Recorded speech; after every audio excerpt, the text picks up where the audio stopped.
90-day fiancé couple Sarper Güven and Shekinah Garner need to break up unless they want a relationship that ends in heartbreak. Shekinah and Sarper met during one of Shekinah's trips to Turkey. They quickly became inseparable. Even though Shekinah had her doubts about Sarper's integrity, she was in disbelief when she heard Sarper talk about his 3000+ affairs. She could never fully trust him around other women now. Meanwhile, Sarper began treating Shekinah like his personal project, controlling her actions to the point where she felt more like a puppet than a partner. Control became a point of contention in Shekinah and Sarper's relationship, with both trying to pull the reins until they reached a breaking point. While Sarper was making all the decisions for Shekinah in the earlier seasons, things shifted after he came to the US. Shekinah began demanding that Sarper behave a certain way. Sarper initially impressed viewers by doing a complete 180 in his behavior after arriving in America, but Shekinah's recent cryptic updates suggest he may have been pretending, and his true colors have finally started to show. When Sarper first saw Shekinah's profile on a dating site,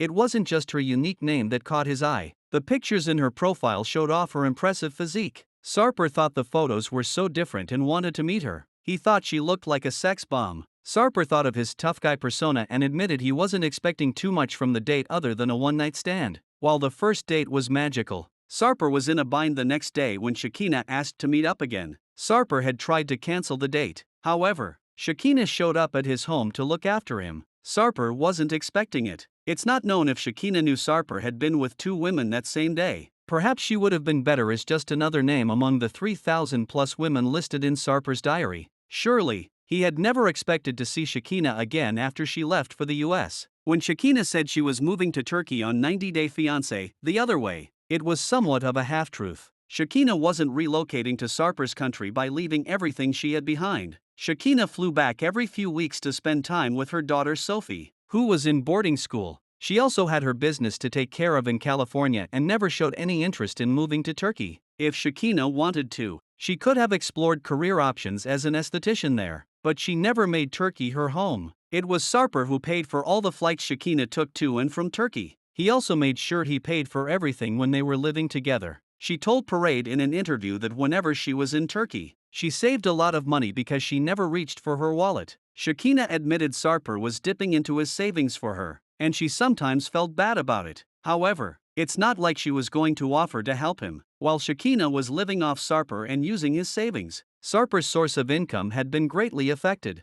Sarper was active as a personal trainer when he met Shekinah. Given his past, Shekinah wanted Sarper to avoid training women. As it turns out, 90% of Sarper's personal training clients were women. He had to let them go at Shekinah's insistence. Sarper had told the cameras that he had no savings left. It seems Shekinah wasn't bothered by that at all. She trusted Sarper to find a way out of his financial mess. While Sarper wasn't allowed to take on female clients at his job, the rules didn't apply to Shekinah. She remained friends with her exes, including her baby daddy, Berto Matta. Shekinah had taken Sarper to meet her group of friends on 90-day fiancé season 11, including a French man named Dan. Sarper didn't know that Shekinah and Dan had hooked up in the past. "We've done more than just kissing," Dan had told the producers. To Sarper, he said he would have been a better choice for Shekinah than the Turkish man. Sarper was triggered by what Dan said. He had to fight his anger so he didn't do something he would later regret. It's as if every situation Sarper had to face after coming to America was a test he had to pass, including meeting Shekinah's daughter and her sisters. Without their approval, she was not going to marry Sarper. Eventually, within less than a month of moving to Los Angeles, Sarper and Shekinah got into a fight, which left Sarper feeling unsure about whether they should get married. Sarper even considered moving back to Turkey. Sarper felt weak because he couldn't work in the U.S. and wasn't 100% himself. Shekinah felt Sarper was being distant, cold,